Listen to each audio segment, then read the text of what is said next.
Americans, today was supposed to be a special day. A day that Donald Trump had to either fork over $464 million for a bond in his New York fraud case, or Attorney General Letitia James was going to grab him by the property. But then, this morning, a New York appeals court cut Trump's bond to $175 million. Just in time, Donald Trump avoided a harsh verdict on Monday when a New York court allowed him to post a $175 million bail, thus postponing the execution of his fraud sentence. The court gave Trump a deadline of 10 days to find the necessary amount. If he manages to do so within this time frame, his assets will be safeguarded, and he will remain out of reach. Trump's recent win was an unexpected but crucial victory for him, as it prevented him from facing an imminent financial disaster. Prior to this ruling, Trump had been on the verge of a financial catastrophe, putting his bank accounts and companies at risk. It was a close call, but as always, Trump managed to come out on top. Every time it seems like consequences of any kind are closing in, he gets away with it. Who let this guy wish for more wishes? Especially after how racist he was to the genie. Despite Colbert's disappointment, he managed to keep his sense of humor intact and continued to roast Trump throughout the night. The pundits are saying the court handed Trump a lifeline. Well, that makes sense. By law, you have to throw someone a lifeline when they look that much like a waterlogged corpse. Trump, of course, has said many, many times he could pay this $500 million bond because he's really rich. Can we fact check that, Jim? I'm really rich. There you go. Despite Trump being granted a reduced bail, it's fortunate considering the lengths he may have gone to obtain the necessary funds. Given his past statements, it's reasonable to assume that the judge made the correct decision in reducing the bail. After all, who knows what kind of trouble Trump could have caused if he resorted to accepting money from foreign governments to pay for his legal expenses. At 4:55 a.m. when everyone is sleeping.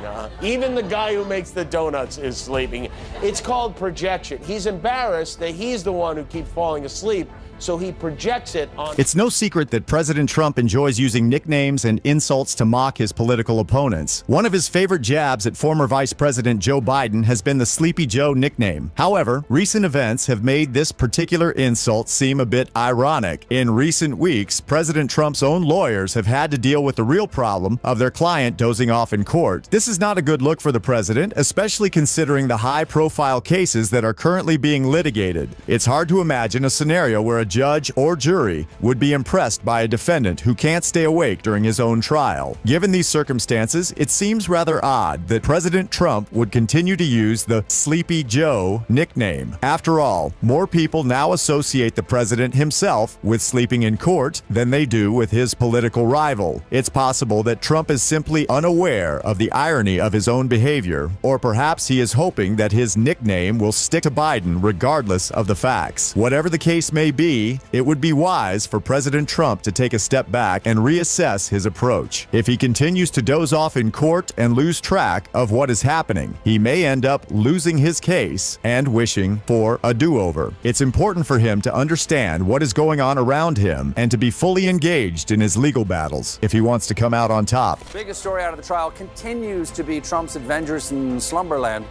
And his team seems a little concerned because today Trump's eyes were closed at the start of the testimony, but his lawyers seemed acutely aware of how important his consciousness is to their case and kept glancing. It's no secret that former President Donald Trump is an avid user of social media. In fact, he recently announced the launch of his own platform, Truth Social. However, it seems that his late-night scrolling may be taking a toll on his energy levels during the day. During a recent court hearing, Judge Merchan grew increasingly frustrated as Trump repeatedly nodded off. It's unclear whether he's simply staying up too late or if he's taking something to help him sleep, but either way, it's becoming a problem. To address the issue, Trump's lawyers have been brainstorming ways to keep him alert and focused during important legal proceedings. Some have suggested that he take breaks more frequently, or that he have a designated energy drink on standby. Regardless of the solution, it's clear that Trump's courtroom napping is not going unnoticed. People are starting to wonder if he's really up for the challenge of running for president again in 2024, or if his age and lifestyle are catching up with him. What do you think about this? There you go. Is that it?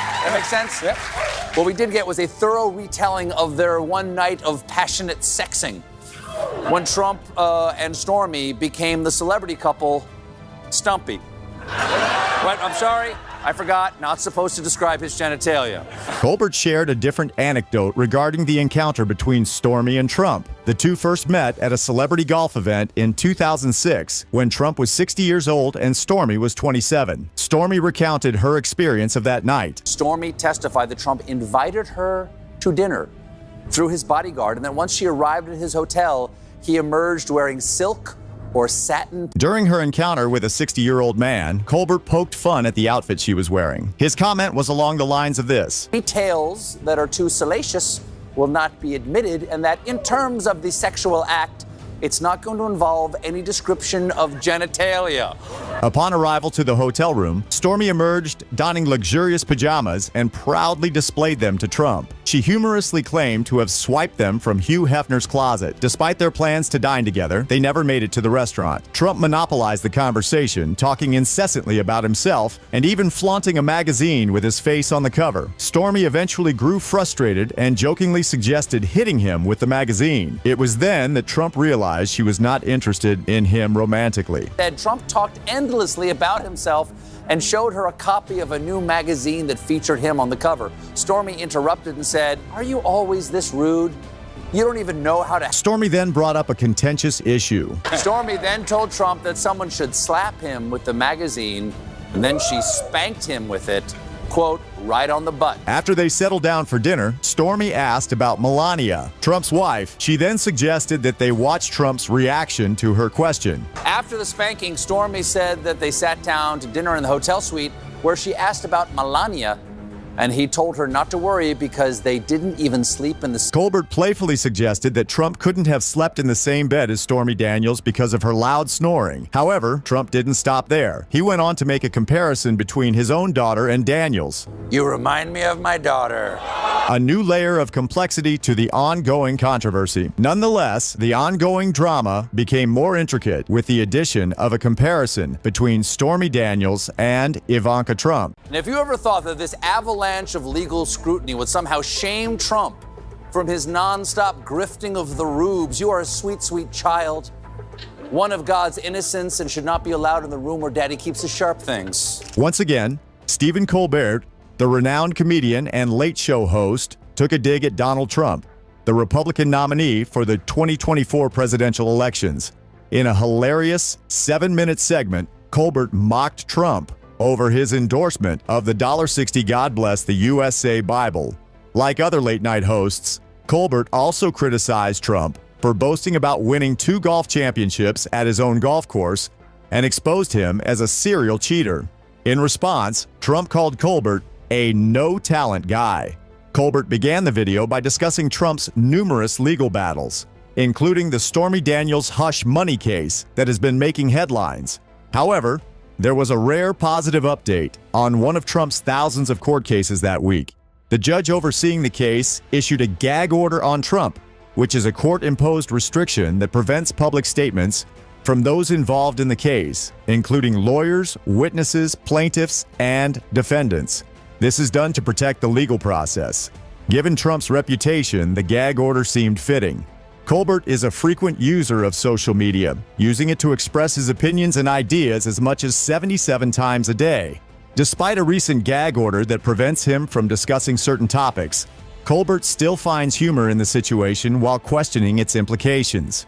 That's positive, but raises a disturbing question. How do you gag someone who speaks out of their ass? On his Late Show, Stephen Colbert voiced his disappointment with the court's decision to overlook certain aspects of the hush money trial between Donald Trump and Stormy Daniels. Specifically, Colbert expressed his frustration with the lack of attention paid to Trump's alleged affair with the porn star during the course of the prosecution. "I have just recently been told, who is the witness today? This is unprecedented. No time for lawyers to prepare.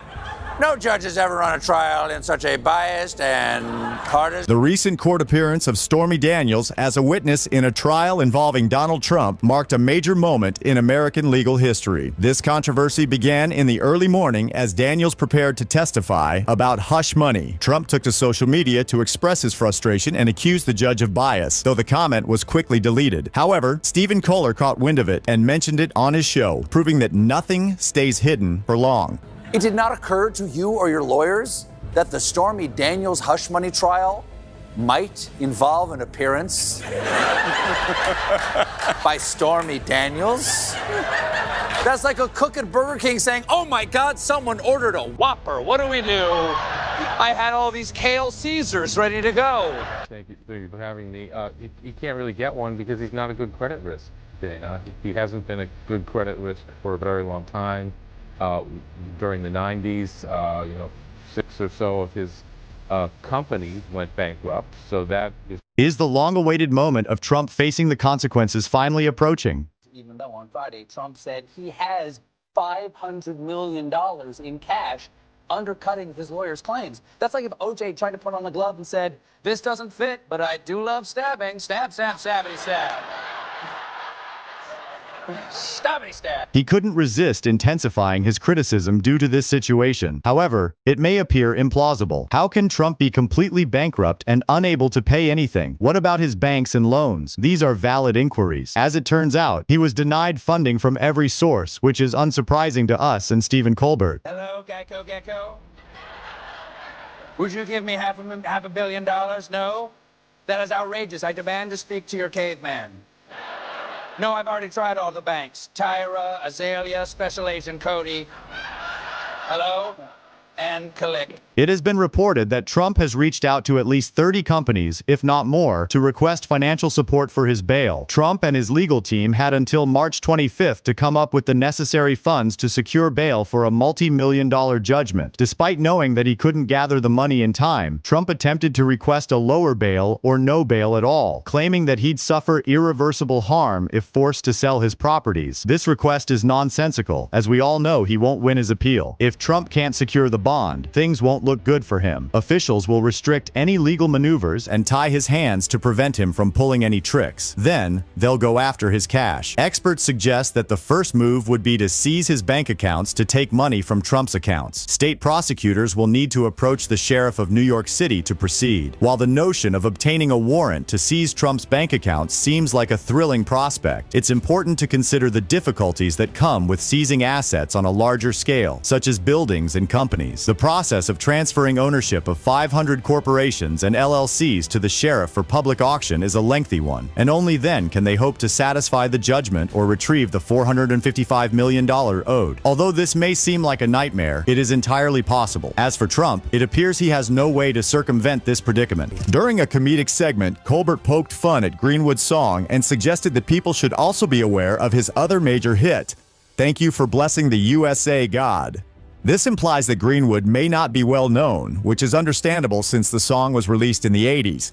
However, "God Bless the USA" is considered his signature song. Trump believed that partnering with a country performer who has a patriotic hit would help him connect with people in terms of patriotism and would complement his Bible-selling efforts. The Late Show acknowledged this and even played a clip of Greenwood's promotional video for his collaboration with Trump, which features a limited edition of "God Bless the USA," inspired by the hit song.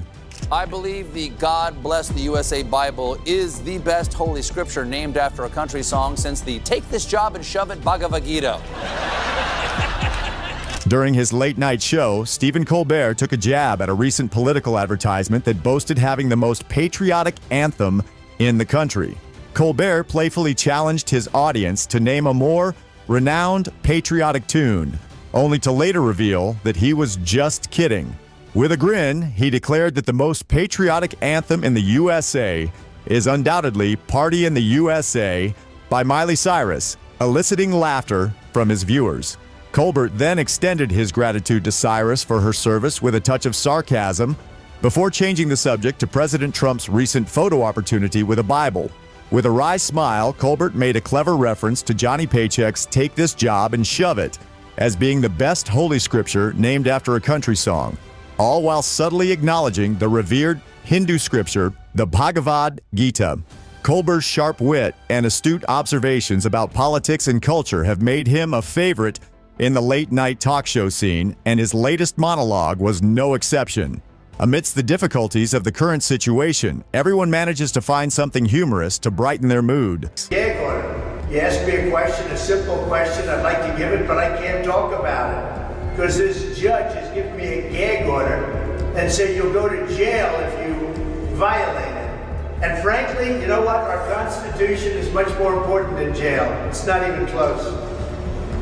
I'll do that sacrifice. During the trial, the judge had imposed a strict gag order on all participants, witnesses, and anyone else who could potentially influence the outcome of the case. This included a ban on any comments or posts on social media that could be perceived as prejudicial or could sway public opinion. To enforce this order, the judge had imposed a penalty of $100 for every post made on the internet that made fun of the witnesses or participants in the trial. This was done to prevent future violations and to ensure that the integrity of the trial was maintained. Colbert, being a satirical comedian, was quick to address this issue on his show. He clarified the specifics of the penalty and its applicability to each of the 9 posts that had already been made. Moreover, he showed that the judge had warned Trump that if he broke the law 10 more times and posted anything on social media that could potentially influence the outcome of the trial, he would be sent to jail. In light of this warning, Trump had decided not to post any comments on social media for just 1 day after coming out of court. This decision was met with much amusement and ridicule from the audience, who were well aware of Trump's penchant for posting inflammatory and controversial comments on social media. Overall, the gag order and the penalty imposed by the judge served as a reminder of the importance of maintaining the integrity of the legal system and the need to prevent any outside interference in the trial process.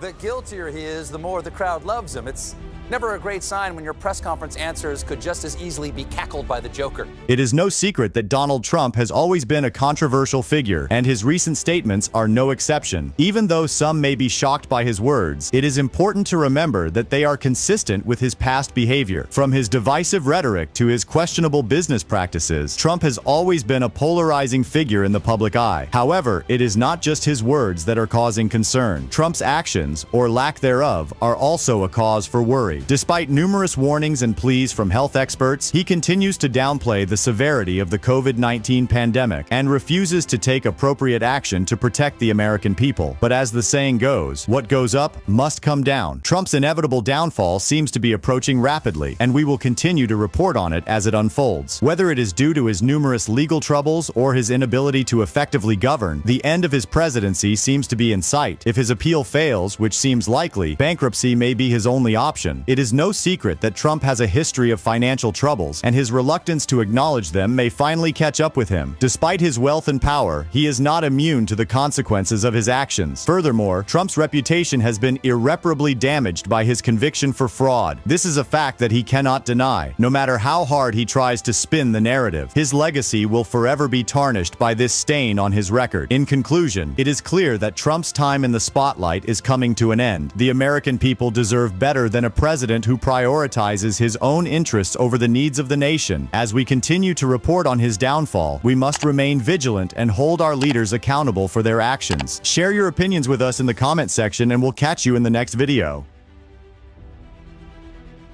Michael Cohen is an adult, and it's not like he came up with some childish nickname for the former president. Donald Von Pants.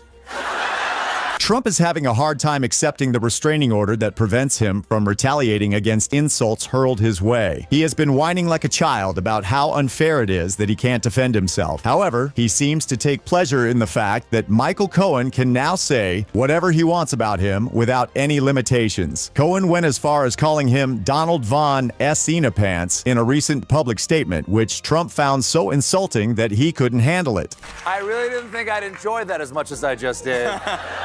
But show some respect, sir. That's President Von Pants. During the hush money trial of former President Donald Trump, his defense attorney shared a derogatory nickname for him that was deemed offensive by Trump himself. This nickname was officially entered into the court record, adding to the already tense atmosphere. Trump's lawyers argued that the gag order against their client was unjust, as everyone else was free to criticize him except for the president. Adding insult to injury, Michael Cohen, Trump's former personal lawyer, posted a series of mocking messages about the former president, which were also presented in court. The entire situation felt like a scene from an elementary school playground where a child complains to the teacher. Pence also shared an image Cohen posted of Trump in an orange jumpsuit a moment that the court sketch artist depicted like this. As Cohen's absurd posts and unfunny memes were recited by Trump's attorney, the president sat motionless at the defense table, enduring crude jests with a blank and emotionless expression. If I'm in there, how am I out here? Quick, tiny me in the box, say something only me would know. Damn it, I don't know anything. Should we maybe kiss? I don't know. Although Trump projects a tough image, he is not immune to the damage caused by the memes and nicknames targeted at him. Surprisingly, his own weapon of insulting and ridiculing others on social media or at rallies is now being used against him. As a result, he is beginning to feel the sting of his own tactics. It is worth considering the thoughts of witnesses, judges' families, or jurors who were publicly berated by Trump in the past, and how they may perceive his current situation. Haunting hits close to home because reportedly Trump has been privately horrified by the idea of being made to wear one of those jumpsuits. I don't blame him. There is nothing more humiliating than trying to go to the bathroom in a jumpsuit. All of a sudden, you're fully naked in a stall at Whole Foods. It's a nightmare. The legal team representing the former president made a feeble attempt to defend Trump's violation of the gag order by blaming Cohen for provoking him. However, one would expect a presidential candidate to possess the self-control and maturity to refrain from responding to petty taunts. Even the judge found Trump's behavior laughable and had no authority to impose a gag order on individuals like Cohen who are not defendants in the case. Despite this, the judge imposed a $99,000 fine on Trump for repeated violations of the order, reminding him that he cannot speak about the trial or witnesses. Cohen is recognized as a key witness in this historic case, and no one, not even Cohen, takes Trump seriously or cuts him any slack. It's amusing to watch Trump struggle to respond to insults, making the situation even more comical. It appeared as though the judge's message went unnoticed, that he simply does not care about Trump's issues since they are of his own making. Trump's persistent defense of his client is akin to bothering the judge once more. This came after President Joe Biden made a joke at the White House Correspondents Association dinner, insinuating that Trump's opponent would face trouble at the hands of the weather. It seems as though Trump is clinging on to his low self-esteem, as even the slightest dig can puncture his fragile ego. The entire ordeal is even more embarrassing given Trump's history of name-calling and insults. Now that he is the one being teased, he is the one who is upset. Ted, we call him Lion Ted. Lion Ted. Pocahontas? Is that what you said? Elizabeth Warren? Looking at little Marco, and I say, man, there's something happening with him. And he's like melting. I love running against crooked Hillary. I love that. I mean, so much. Crooked Hillary Clinton. No, but why did she get rid of it? Hillary, rotten Clinton. Rotten Clinton. Hillary, rotten Clinton. It seems that Donald Trump is having a rather challenging day today. The reason for this is the unexpected arrival of his son, Eric Trump. Now, Eric is quite unaware of the political games that his father is known to play, and this has caused quite a stir amongst those around them. In fact, it has even caused the typically composed and controlled bear, who was observing the scene, to lose his cool and chuckle. It is clear that Donald Trump's political games are not only causing him trouble with his political opponents, but also with those closest to him. It is no surprise that Eric may be unaware of the extent of his father's political dealings, given that he has been busy running his own businesses. However, it does seem that this lack of awareness is causing some tension amongst the family. Perhaps this is an opportunity for Donald Trump to reflect on the impact that his political games are having on those around him. It is easy to get caught up in the game of politics, but it is important to remember that there are real people and relationships at stake. Hopefully, this experience will serve as a wake-up call to Donald Trump, and he will start to reconsider his approach to politics. So you're spending $60 on public domain writing. Trump recently shared a promotional video in which he unveiled a fresh take on the Bible. This updated version features the King James translation, alongside the Constitution, Bill of Rights, Declaration of Independence, and Pledge of Allegiance. However, some have criticized this offering as a ripoff. Given its $60 price tag, Colbert was quick to point out this issue. If you order now, you'll get all the lyrics to Camptown Races and a picture of Jesus' most beloved disciple, Steamboat Willie. Merely to offer an assemblage of pre-existing written works to the general audience. Colbert.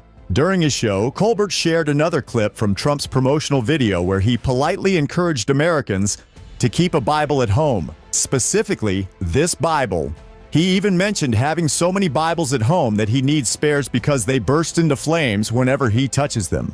Colbert made a humorous remark about this. Colbert chuckled before delivering a satirical commentary on Trump's numerous scandals and legal troubles, which would have embarrassed most people. However, Trump seems unfazed by the avalanche of legal scrutiny as he continues to hoodwink his supporters. Colbert then revealed that Trump has endorsed a new product, the $60 God Bless the USA Bible. Trump even took to his own social media platform, Truth Social, to encourage his followers to buy this Bible during Holy Week. Colbert poked fun at this by adding that the Bible may even have a centerfold featuring Trump. He concluded with a witty joke about Mary of Bethlehem, leaving his audience laughing. Wow. Wow, Mary was a Bethlehem 8. I wouldn't kick her out of the manger for eating crackers. It's not shocking that Trump is selling Bibles, given that creating profit is his religion, according to Colbert. He jokingly suggests that Trump may even have his own version of Jesus, who famously said that if you pay him 4 installments of $19.95, it's easier for a camel to pass through the eye of a needle. The ad encourages viewers to act now, as disciples are waiting to take their orders. Yes, who doesn't love Greenwood's God Bless the USA? Trump has expanded his social media presence beyond Truth Social by also sharing a video revealing his new business partner for a Bible venture that costs $1.60. It is not difficult to speculate who this partner is, as they are a country artist whose songs are frequently played at Trump's rallies. The artist in question is none other than Lee Greenwood, who may not be a familiar name to some. Colbert poked fun at Trump's announcement and video, in which he proudly announced his partnership with Greenwood and referenced his song, God Bless the USA, stating that it's shameful not to love it.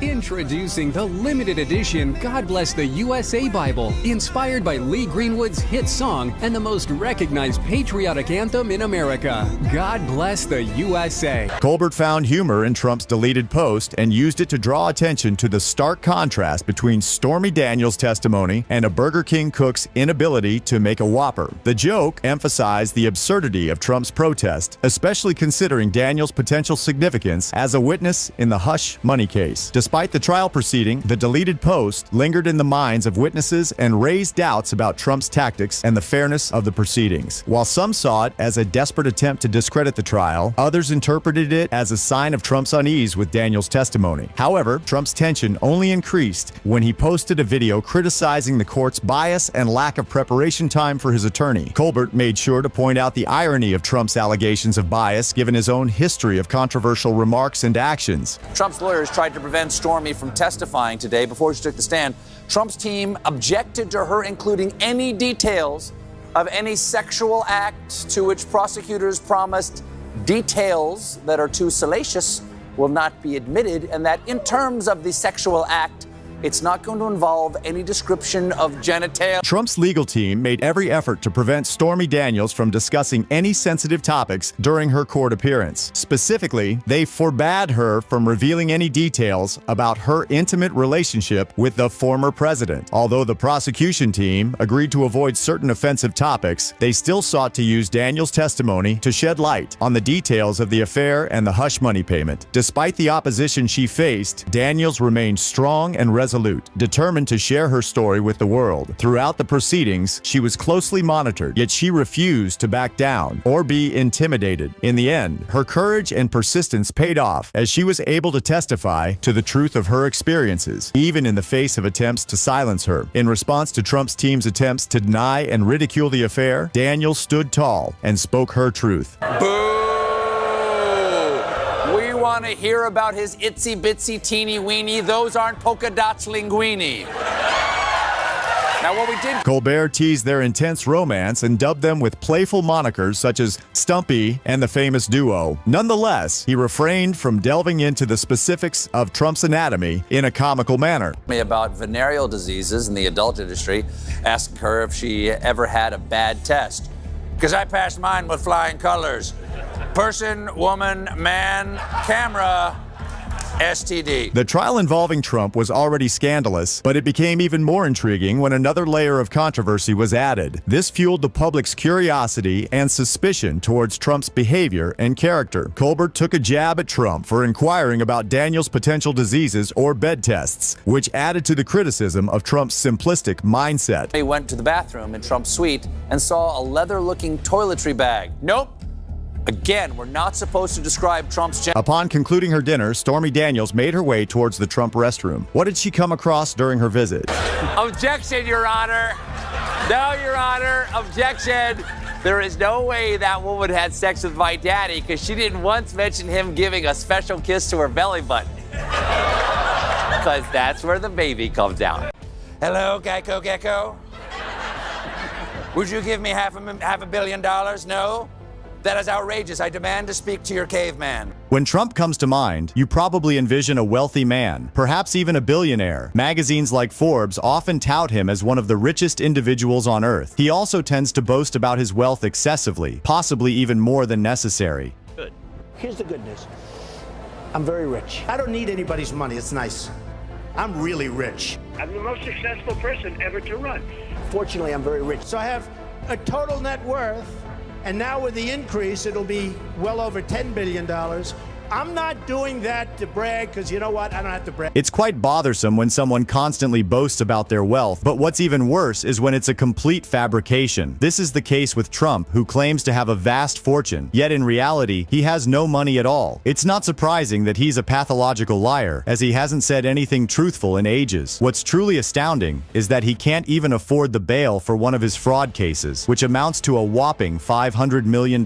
He's desperately trying to avoid going to prison, yet he can't even come up with the funds to get himself out. He stated that he has billions of dollars to his name, including $500 million in cash alone, but it's clear that he's lying. So where has all that money gone? It's a mystery that remains unsolved. As Stephen Colbert recently pointed out on his show, Trump is broke as a joke. No, he doesn't have the cash.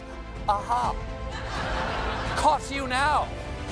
He's not a real rich guy. He just plays one on TV.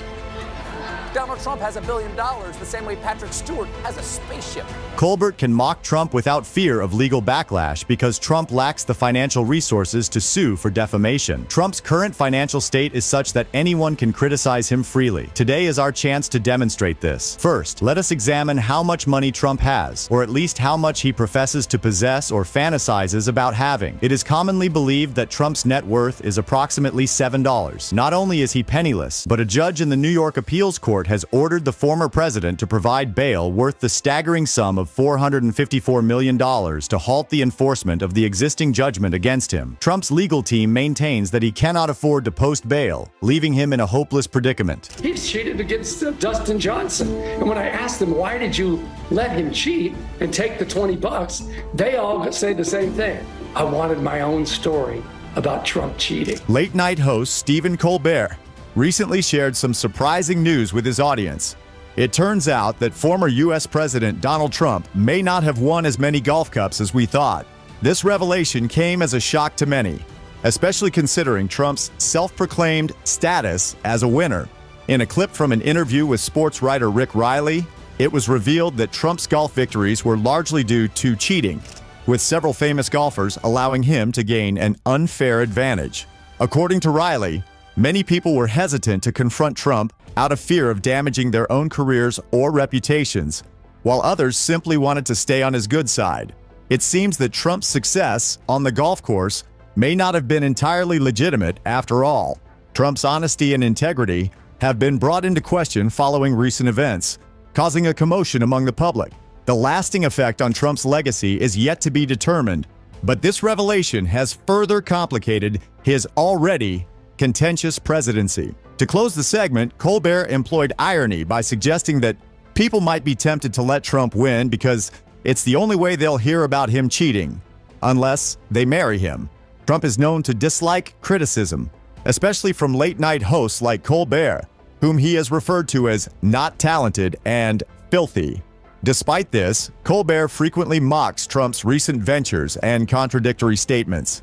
In the past, This Bible is a reminder that the biggest thing we have to bring back America and to make America great again is our religion. in a recent interview, President Donald Trump revealed his favorite book, which turned out to be the Bible. Stephen Colbert, the television host, took this opportunity to impersonate the president and entertain his audience. Colbert joked about the Bible's stories, including the snake and Abraham's son. The comedian even suggested that Eric Trump should go camping to promote the Bible more. During the conversation, Trump explained why he thinks everyone should have a Bible. He believes that religion is crucial in the United States during the current times of moral decay and political unrest, and that the Bible can single-handedly save America. The Bible has had a major impact on the customs and principles of the United States. Despite one's stance on Trump's religious beliefs, the fact remains that the Bible will remain a crucial influence and source of direction for numerous Americans in the future. That is no way to cover an edit. Jim, what is going on? That is not my best nostril. While many may have found humor in Trump's statement, Colbert took a different approach and instead focused on the odd camera angle. He expressed his curiosity about the reason behind it and even went so far as to mimic Trump's camera angle during his mockery, noting that it did not flatter Trump. This is a frequently asked question. Evidently, the workers at the Bible factory really get excited over the word begat. While perusing the official God Bless the USA Bible website, one can purchase Trump's Bibles. During his browsing, Colbert came across a peculiar inquiry in the frequently asked section. The host, employing his signature sarcasm, deemed the question both bizarre and factual. The inquiry in question was, "What should I do if my Bible has pages that stick together?" A great honor to have won both the club championship and the senior club championship this week at Trump International. For centuries, the Bible has served as a guide for those who follow the Christian faith. However, it has only recently gained more popularity thanks to former President Donald Trump's endorsement. Despite receiving both praise and criticism, the book has been politicized by Trump's backing and has become a symbol of a particular political ideology, rather than being viewed as a spiritual guide. This has led to negative reviews, with approximately 79% of users giving it a 1-star rating on the official site. Nonetheless, some appreciate the book for its value as a religious text, including a positive review read by late-night host Stephen Colbert, who praised the book's stickiness that allows it to stay with readers long after they have finished reading it. While Trump promotes the Bible, he can also be found on his newly launched social media platform, Truth Social. This platform has been hailed as a space for free speech and a means to combat the perceived censorship from mainstream social media companies. The absence of restraint and possibility of disseminating false information makes social media platforms a cause for concern. Donald Trump recently utilized Truth Social to brag about his victory in 2 golf tournaments held at his privately owned course. This news has been the subject of jests made by numerous comedians and talk show hosts, who highlighted that the ex-president appears to be prioritizing his individual accomplishments rather than the problems confronting the nation. I mean, you could, I don't know, but Russia, if you're listening, maybe you know if it's legal. Could you write the answer down on 500 million pieces of paper and have it put in my account? The issue of bail surrounding the former President Donald Trump's financial woes is certainly a mixed bag of emotions. Some may find it humorous, while others may feel a sense of sadness for the man who once held the highest office in the land. Regardless of how one feels about the situation, it's important to set it aside for the moment and focus on the upcoming presidential elections. As a contender for the presidency, one can only imagine what Trump's thoughts are on how his past financial troubles will impact his chances. His multiple bankruptcies, convictions, and now the hefty bail that he must pay all cast a shadow over his candidacy. Will voters be able to look past these issues and focus on his policies, or will they be too distracted by his personal shortcomings? It's possible that we may see late-night talk show hosts like Stephen Colbert offering up their witty takes on the matter. Colbert, who has made a name for himself by poking fun at politicians and their missteps, is sure to give Trump a good ribbing. But while the jokes may bring a chuckle or two, they also highlight the seriousness of the situation. The presidency democracy is no laughing matter, and voters must carefully consider the character and integrity of those seeking the office. In the end, the decision on who to vote for will be left up to the American people. It is up to them to decide whether they want a leader with a checkered past or someone who can bring a fresh perspective to the Oval Office. Whatever the outcome, it's important to remember that democracy is a privilege and a responsibility, and one that should never be taken for granted. Everybody's known that story for years. That's what most people don't realize, is that in South Dakota, they've used that story to attack me in my political campaigns for years. I wanted people to know the truth. Recent news reports have revealed that South Dakota Governor Kristi Noem has been involved in a highly controversial incident involving her pet dog, Chryssit. The governor has been accused of killing her 14-month-old dog, citing its aggressive and untrainable behavior as the reason for her actions. In a recent interview, Governor Noem clarified her position and explained that Chryssit had become a danger to her family and was behaving aggressively towards her children. This, she claimed, had left her with no other choice but to take drastic action to protect her family. However, many animal rights activists and pet owners have criticized the governor for her actions, arguing that there are other options available for dealing with aggressive pets. They argue that the governor's decision to kill her dog sets a dangerous precedent and sends the wrong message to pet owners everywhere. Moreover, Governor Noem's appeal to the public to consider placing themselves in a difficult situation highlighted the complex and emotionally charged nature of pet ownership. Many pet owners have faced similar dilemmas in the past, where they have had to choose between their children's safety and the welfare of their pets. In conclusion, the controversy surrounding Governor Noem's decision to kill her pet dog has brought to the forefront the complex and often challenging nature of pet ownership. While there may be no easy solutions to such situations, it is important for pet owners to consider all options carefully and to seek help and advice before taking drastic. Despite not being a witness in the case, the judge allowed Trump to respond to Biden's taunts in order to find some peace. However, Trump failed to come up with a witty comeback during his rally in Wisconsin on Wednesday. You know, when Biden went to the beach all the time, he'd go to the beach Tuesday, Wednesday.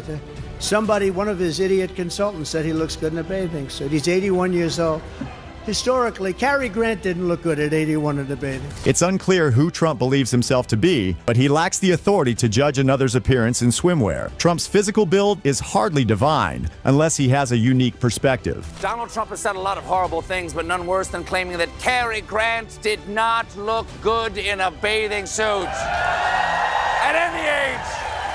Trump seems to have extremely high standards when it comes to beach attire, as he recently commented that if someone doesn't look good in a swimsuit, he has no idea who does. At a recent rally, Trump spent a lot of time trying to roast Biden, but it was clear that Biden's little jabs really got under his skin. Trump is known for coming up with nicknames, and there are countless examples of this on a Wikipedia page. From Wacky Jackie to Sleepy Joe, Trump seems to enjoy giving people monikers. However, some of these names have become tired and overused, like Sleepy Joe, which was originally funny but has since lost its charm. Without becoming repetitive, it's important to find new ways to communicate your message in order to keep your audience engaged and interested. Repeating the same words and phrases can quickly become monotonous and dull. By varying your language and delivery, you can keep your message fresh and exciting and ensure that it resonates with your listeners. So, challenge yourself to think outside the box and find creative ways to express yourself. Your audience will thank you for it. Where's Sleepy Joe?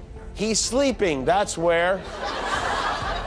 It's like a riddle. Donald Trump, the former president of the United States, first made fun of Joe Biden's tendency to nod off during important meetings and TV interviews back in April 2019. At the time, it seemed like harmless banter, and many people even found it funny. However, as the 2020 presidential race heated up, Trump continued to poke fun at his opponent, dubbing him Sleepy Joe. Despite the fact that many people chuckled at the irony of the situation, no one could have predicted just how things would pan out in the years to come. Biden even engaged in a bit of back-and-forth banter with Trump, calling him a clown in response to one of his tweets. You might have thought that this would have been the end of it, but nope. Here we are 5 years later, and we're still hearing the same old joke. It's worth noting that while Trump's initial jabs at Biden may have seemed harmless enough, they also underscored a broader narrative that the former president was trying to push, that Biden was too old, too tired, and too out of touch to serve as president. This narrative may have resonated with some voters, but it ultimately did did not prevent Biden from winning the 2020 election. Despite this, Trump has continued to use the Sleepy Joe nickname as a way of poking fun at his political rival. Some people find it amusing, while others find it tiresome and repetitive. Regardless of your opinion on the matter, one thing is clear: Trump's joke has now become a part of political lore, and it's likely to be repeated for years to come.